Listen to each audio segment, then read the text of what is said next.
Hinahanap mo raw ako. Saan tayo mag-usap? Sa loob na. Pero tayong dalawa lang. Gusto mo bang marinig pa nila? O sige, mauna ka, pero gusto ko buksan pinto, ah.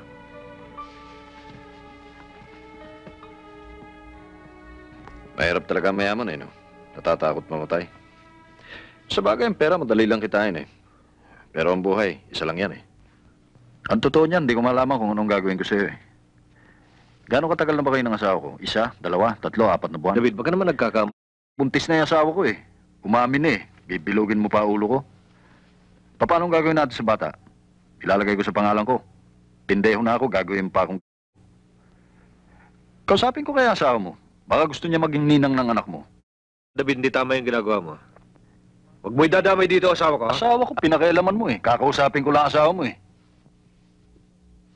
Siguro dapat malaman ni Don Adolfo ito. Apo niya yun ah.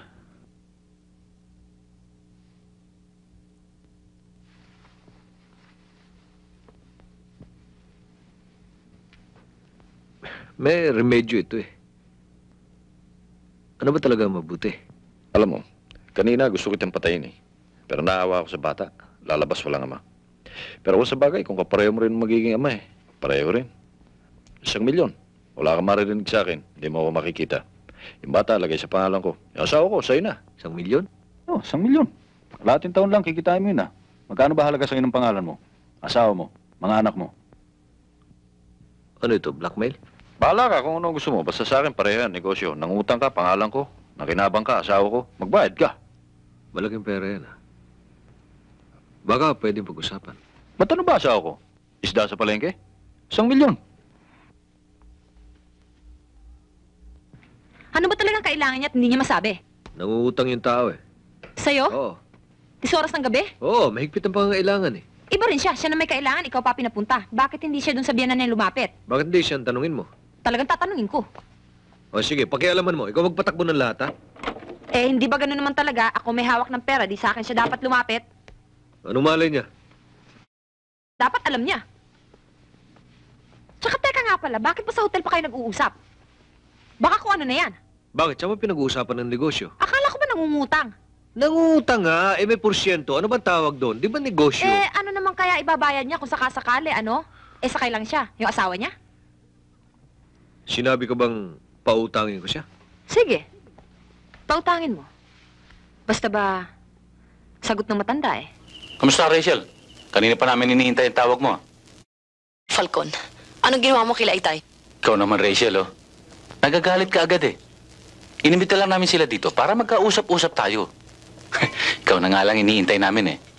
O ano, makakarating ka ba? Maawa ka sa kanila, Falcon. Wala silang kasalanan. Rachel, pinalabas mo naman ako masama niyan eh. Wala naman akong binabalak na gawin ng masama sa mga magulang mo.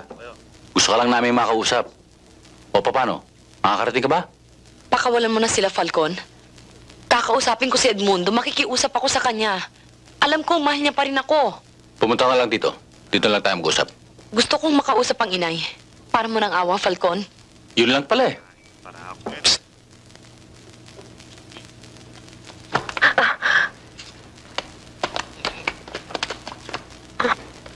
Bilisan mo.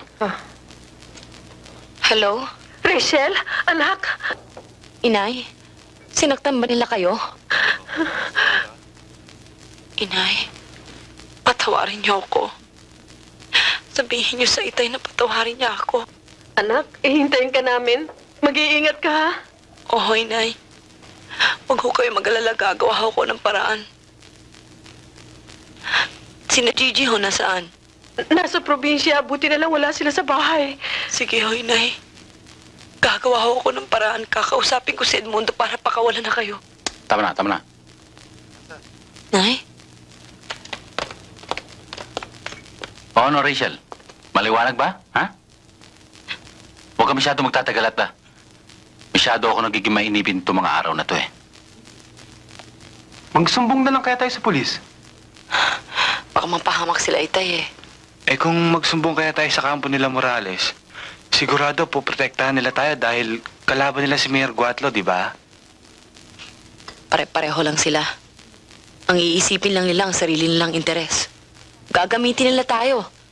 Pero pag nagkagipitan na, hindi pa babayaan din nila tayo.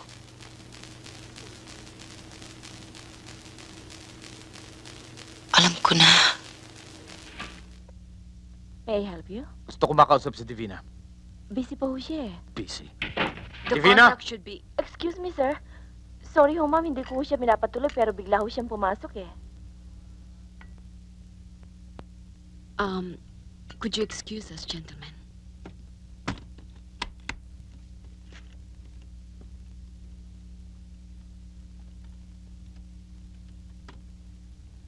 Bakit mo tinatago sa akin si Nora?